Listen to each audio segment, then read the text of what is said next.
Hi and welcome back. So last time, just to recap, we talked about how to create an account, and then we talked about how to add team members into that account.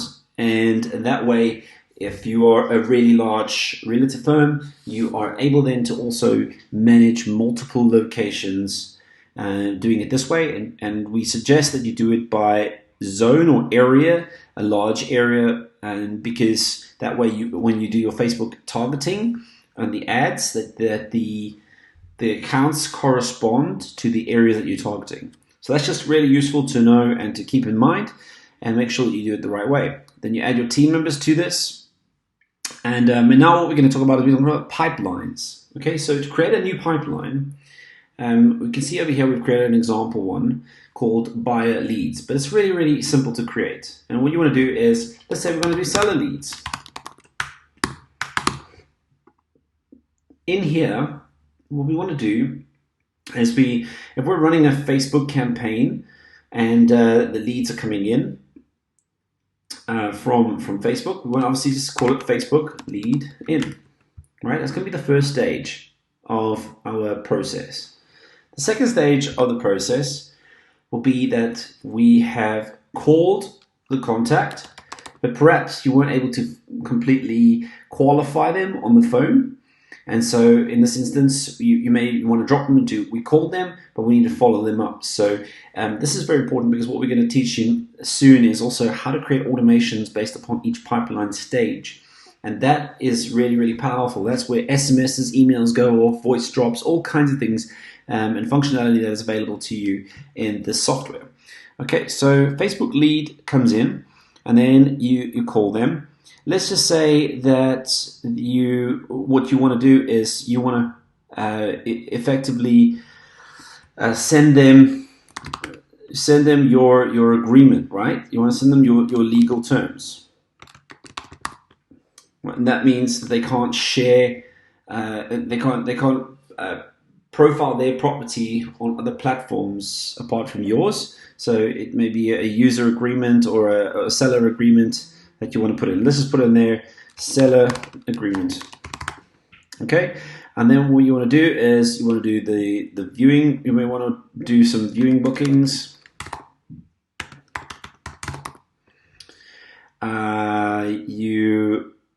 Or photos.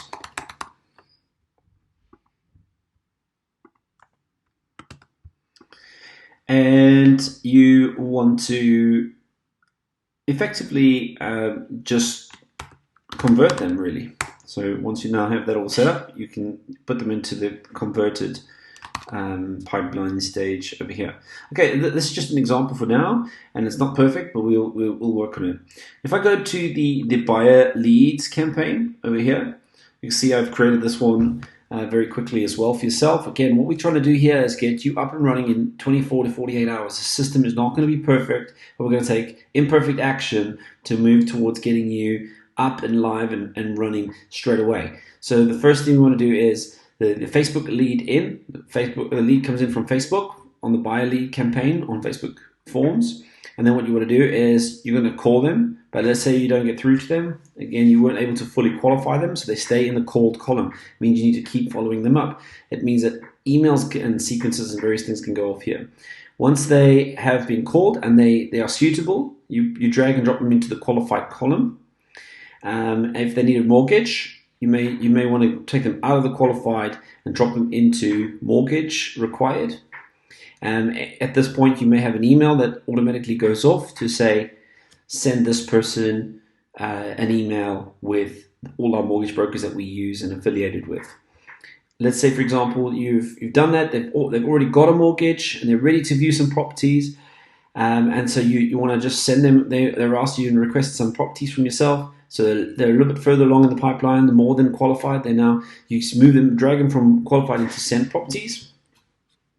And then you've got booked appointment and viewing. So this is where you know, okay, this person's booked in, move them into there. And then let's say they don't show up to the appointment, you can move them in there and you can say the appointment was cancelled. Or let's say they decide on a house, they're very excited about it, and you go through the legal process and they've been converted and you've made a sale effectively. So these are the pipeline stages that you need right now. And these are editable, and you can obviously use them and change them and tweak them as per your preferences.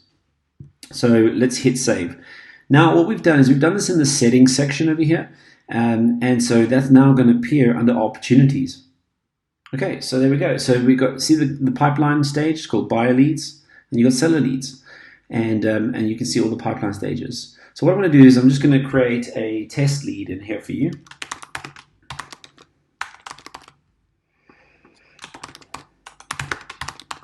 And it won't allow you to create this without an email. And you do need to have a number in there, right? That's just a very random number. And that's it. So let's just say we're going to add that. Let's say the lead value, that the potential of selling a house is generally around about $10,000 in profit. So let's just add that 10,000 on there. Okay, there we go. So there you have your first lead come into the Facebook. The Facebook has automatically linked you in over here, and so that the leads are coming directly into here. And now you can move them along the pipeline stage depending on where they are within the process. If they're in here, you know that your team needs to keep calling them until you can get them finally qualified. You can move to qualified. Once you get into qualified, you know that they need to get sent properties. And they need to be followed, they need to be nurtured. These leads need to be nurtured all the way through the process. But at a glance, you're now able to see everything that's in your pipeline. The great thing about this is if you go to dashboard, it actually shows you, wow, we've got one lead in the pipe, and we've got a pipeline value of about 10K. So you can see that is now showing us a nice little metric, and will also help you to track your performance and how much potential value you have in your pipe. So what you want to do then is, now that you've got all of this set up and it's looking beautiful, it seems to be working, the next stage, we're going to talk about how to create a trigger and how to create a campaign. And so yeah, catch me on the next session, and let me teach you how to do that.